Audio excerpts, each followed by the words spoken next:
On va parler maintenant un petit peu du champ électrique qui est produit dans un conducteur.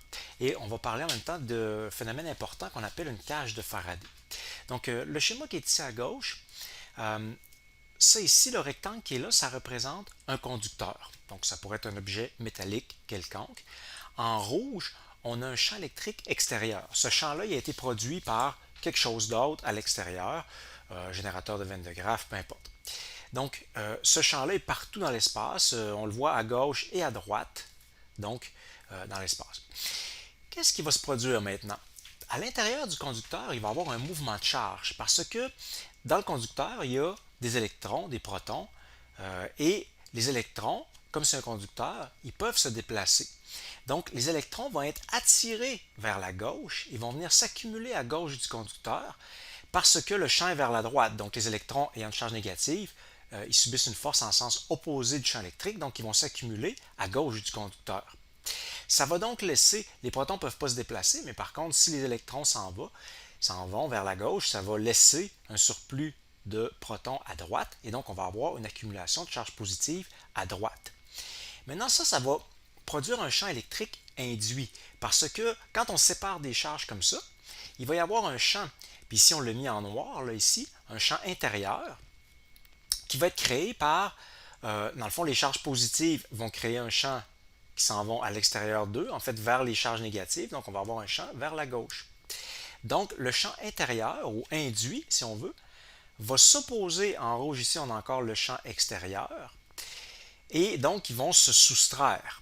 On peut se demander lequel des deux qui va gagner. Est-ce que ça va être le champ extérieur qui va être plus grand ou plutôt le champ induit qui est créé par le déplacement des charges? Et en fait, la réponse, logiquement, il faut que ça soit nul. La raison de ça, c'est que imaginez qu'il reste encore ici un champ qui n'est pas égal à zéro. Donc, on aurait par exemple encore une petite composante de champ qui serait vers la droite. Mais à ce moment-là, les électrons qui sont ici seraient envoyés vers la gauche, ça laisserait un surplus de protons vers la droite. Donc on aurait plus d'électrons qui s'accumuleraient encore à gauche ici. Et dans le fond, ça augmenterait le champ induit. Et donc, ça finirait par annuler ce champ-là. Donc, dans le fond, tant et aussi longtemps qu'il reste un champ à l'intérieur du conducteur, les électrons vont se déplacer de telle manière à créer un champ opposé. Et ça va se produire tant et aussi longtemps que le champ intérieur ne sera pas égal à zéro. Une fois que le champ à l'intérieur du conducteur va être nul, là, les électrons vont cesser de se déplacer, ils vont rester comme ils sont là, et puis là, il n'y aura plus de mouvement. Donc, voyez, simplement par raisonnement, comme ça, on peut conclure que le champ total à l'intérieur du conducteur va forcément être partout égal à zéro. S'il y avait un endroit où ce n'était pas égal à zéro, les électrons se déplaceraient jusqu'à temps que le champ total soit égal à zéro.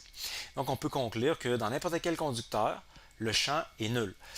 Par contre, c'est vrai seulement si on laisse suffisamment de temps aux électrons pour se déplacer. Si par exemple, rapidement, je produis un champ électrique tout d'un coup sur le conducteur, ça va quand même prendre un certain temps avant que les électrons puissent se déplacer pour annuler les champs extérieurs. Bon, ce temps-là, typiquement, il est vraiment très court. C'est dans les microsecondes, par exemple. Mais bon, disons que pendant cette microseconde-là, le champ ne sera pas tout à fait nul. D'ailleurs, ça serait pas très utile si c'était le cas parce que, vous voyez, dans un conducteur électrique, par exemple, un fil électrique, la raison pour laquelle les électrons se déplacent dans le fil, c'est qu'on crée sans cesse un champ électrique, et puis les électrons se déplacent, mais on les empêche de s'accumuler, ce qui fait que le courant peut continuer à circuler. Mais si on a un conducteur qui n'est pas branché à nulle part, juste un conducteur comme ça, à ce moment-là, au bout de une microseconde, quelque chose comme ça, le champ électrique va être nul à l'intérieur du conducteur. Alors, pour poursuivre un petit peu sur la réflexion qu'on vient de commencer, euh, on a ici une situation où on a une plaque chargée positivement, un autre négativement, ça a créé un champ. On a placé dedans un conducteur électrique. Donc, les charges se sont déplacées, les moins ont été attirés à gauche, ça a laissé des plus à droite. Ça fait en sorte que le champ est nul à l'intérieur, comme on vient de mentionner. Une chose aussi qu'on peut mentionner, c'est que les lignes de champ, donc en fait ce déplacement-là des charges, c'est sûr que ça va modifier les lignes de champ. Donc le champ résultant, ça sera plus des lignes horizontales, les champs vont se déplacer un petit peu, les lignes de champ, à cause que les charges se sont déplacées. Mais ce qu'on peut conclure aussi par le raisonnement suivant, c'est que les lignes de champ vont toutes être perpendiculaires à la surface du conducteur. La raison, on la voit un petit peu ici, dans le grandissement. Supposons qu'on se place ici, on a un électron qui est là. Et supposons que le champ qui arrive ici n'est pas perpendiculaire à la surface. Donc, supposons qu'il est orienté un peu vers la gauche, par exemple. Ben, ça veut dire que notre électron, il va subir une force vers la droite, parce que c'est une charge négative, donc il subit une force en sens contraire du champ électrique. Donc, une composante de champ vers la gauche, ça va nous donner une force vers la droite sur notre électron, donc notre électron va se déplacer. Et ce déplacement-là va modifier le champ, puis dans le fond, l'électron va se déplacer tant et aussi longtemps qu'il va avoir une composante horizontale. Donc, on peut conclure qu'une fois que l'équilibre a été atteint, les lignes de champ sont forcément perpendiculaires à la surface, sinon les charges continueraient à se déplacer. Une fois qu'il est perpendiculaire, là, notre électron, il est à la surface, et puis là, il est attiré vers la ligne de champ, parce que c'est une charge négative, donc il y a une force en sens contraire du champ, sauf que cette force-là l'amène vers l'extérieur du conducteur, et il ne peut pas sortir. Donc là, il est vraiment à côté sur la surface, et il ne peut plus bouger. Donc, deux choses, les lignes de champ sont perpendiculaires à un conducteur, puis deuxième chose, toutes les charges libres sont à la surface du conducteur. Ils ne peuvent pas être ailleurs qu'à la surface parce qu'en fait, ils sont attirés vers la surface, puis ensuite, ils vont arrêter à cet endroit-là. Donc, qu'est-ce que ça veut dire aussi? Et ça va avoir une conséquence importante. C'est que si je me place à quelque part à l'intérieur du conducteur, loin de la surface, je peux conclure que certainement, il n'y a aucune charge libre. En fait, il peut y avoir des charges négatives et positives, mais comme par exemple un électron ou des protons dans des atomes, mais c'est globalement neutre. Donc, il ne va pas avoir une charge libre négative, donc une charge nette en fait à l'intérieur du conducteur.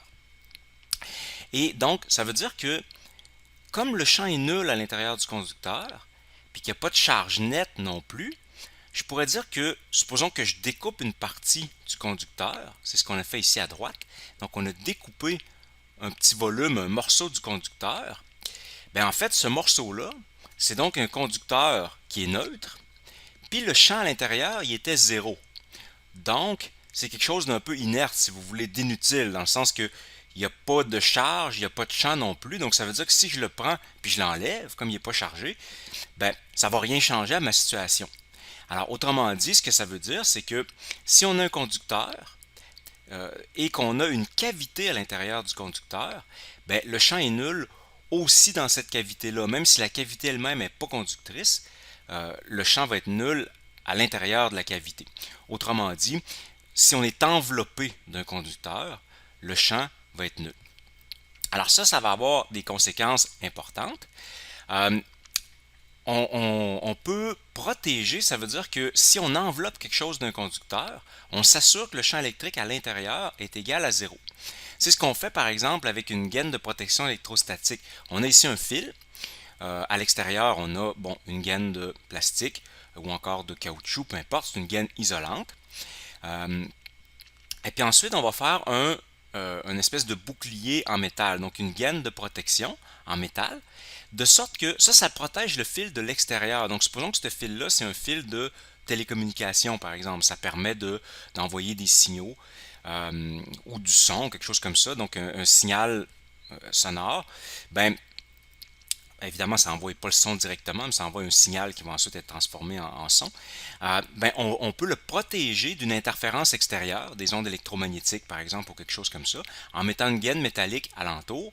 À ce moment-là, on s'assure que le champ électrique ne va pas pénétrer à l'intérieur, donc ça ne va pas influencer le signal qui est transmis par le fil. Un autre exemple, c'est en fait une cage métallique ou en fait une enveloppe métallique. On appelle ça en réalité une cage de Faraday. Donc ça permet de protéger, si on veut, ce qui est à l'intérieur de l'enveloppe de métal des champs électriques. Donc l'exemple qu'on a ici sur l'image, c'est quelqu'un qui est dans sa voiture lors d'un orage électrique. En fait, la voiture, c'est une enveloppe métallique. Ça a une carrosserie en métal, même des membrures, etc. Évidemment, c'est pas une enveloppe parfaite, dans le sens que évidemment il y a les fenêtres, il y a des ouvertures, donc c'est pas une enveloppe parfaite, mais disons que c'est quand même une partie d'enveloppe. Donc ça va diminuer en fait le champ électrique, sans protéger complètement, ça va diminuer beaucoup le champ électrique. Et donc, si un éclair c'est un champ électrique en fait avec des électrons qui se déplacent. qui tombe au sol, ben, la personne qui est à l'intérieur de son auto va être protégée du champ électrique extérieur, donc de l'éclair en fait, par son automobile. Souvent on pense que en fait donc c'est un endroit sécuritaire un automobile. Lorsque vous êtes dans un orage électrique par exemple, puis vous êtes en auto, ben, vous êtes mieux de rester dans votre auto que de sortir. Souvent, on pense que c'est les pneus qui sont en caoutchouc qui vont isoler du sol et qui vont protéger l'auto, mais en réalité, c'est pas le cas du tout. Parce qu'imaginez, cet éclair-là vient de parcourir plusieurs centaines de mètres dans l'air sec, qui n'est pas un bon conducteur du tout. Alors, c'est pas le petit quelques centimètres de caoutchouc qui l'empêche de se rendre au sol. En fait, l'éclair se rend au sol, mais vous êtes protégé vraiment par le concept de cage de Faraday. La cage n'a pas besoin d'être parfaite, comme je disais, même s'il y a des ouvertures comme les fenêtres, ben, ça ne donne pas une protection complète, mais ça donne une protection qui est quand même assez élevée. D'ailleurs, les champs électriques peuvent pénétrer à l'intérieur d'une auto. Si vous avez un GPS, un téléphone par exemple à l'intérieur, vous pouvez recevoir des signaux. Donc ça veut dire que les ondes électromagnétiques passent quand même en partie lorsqu'ils vont rentrer dans une auto. Mais le signal devrait être moins bon par exemple que si vous sortez de l'auto. Alors ici, je voulais faire une petite démonstration sur le principe de la cage de Faraday. Ce que j'ai ici, c'est une balle sur laquelle j'ai collé des petits glaçons de Noël. Donc les petits glaçons de Noël, c'est des petites lamelles de métal, en fait. Euh, Ils vont servir simplement à illustrer le champ électrique. Donc je vais partir le générateur de Van de Graaff. Alors vous voyez ce qui se produit. On a les lamelles de métal qui s'orientent dans le champ électrique. En fait, donc ils subissent le champ électrique. C'est tout ce que je voulais démontrer avec ça. Donc je vais l'arrêter, décharger le Van de Graaff. Comme ceci, je peux aussi décharger tout ça. Voilà. Maintenant, je vais refaire la même chose, mais je dépose au-dessus de tout ça une cage en métal. Il y a du papier d'aluminium dans le fond. Il y a aussi une plaque d'aluminium ici, donc l'objet va être entouré complètement de métal. Et je repars le générateur de Van de Graaff. Alors, vous voyez, dans ce cas-ci, il ne se passe absolument rien. Donc, les morceaux de métal à l'intérieur, les cheveux de métal ne bougent pas. Ça veut dire qu'il n'y a pas de champ électrique à l'intérieur. On entend parfois des petites décharges électriques qui se fait avec l'air ou avec moi dans ce cas-ci. Mais à l'intérieur, l'objet est protégé. Donc, une autre petite démonstration que je voulais faire pour les cages de Faraday. J'ai ici un petit radio FM. Vous savez que pour fonctionner, un radio comme celui-là doit recevoir un signal. Le signal, c'est une onde électromagnétique. On va en parler un petit peu plus au chapitre 10, les ondes électromagnétiques. Mais pour l'instant, il s'agit juste de savoir qu'une onde électromagnétique, c'est une oscillation du champ électrique et du champ magnétique qui se propage. En fait, ce qu'il faut savoir, c'est que pour fonctionner, il faut donc que l'antenne soit atteinte par un champ électrique qui est émis par la station de radio. Donc, si le champ électrique ne se rend pas à l'antenne, on ne pourra pas entendre la radio. Donc, on peut écouter un petit peu la radio. Voilà, comme ceci. Et ce que je veux démontrer, c'est que si je mets du métal autour de la station de la radio, alors vous voyez maintenant, on n'entend plus que du grichage. Ça recommence. Alors, en mettant le métal autour, il y a aussi une plaque d'aluminium en dessous. L'objet est entouré de métal et donc j'ai une cage de Faraday, ce qui empêche le champ électrique de rentrer et donc le radio ne reçoit plus les informations, donc on ne peut plus l'entendre. Je peux vous montrer que ça prend vraiment du métal. Si je recommence avec cette fois-ci le cylindre en plastique qui est ici,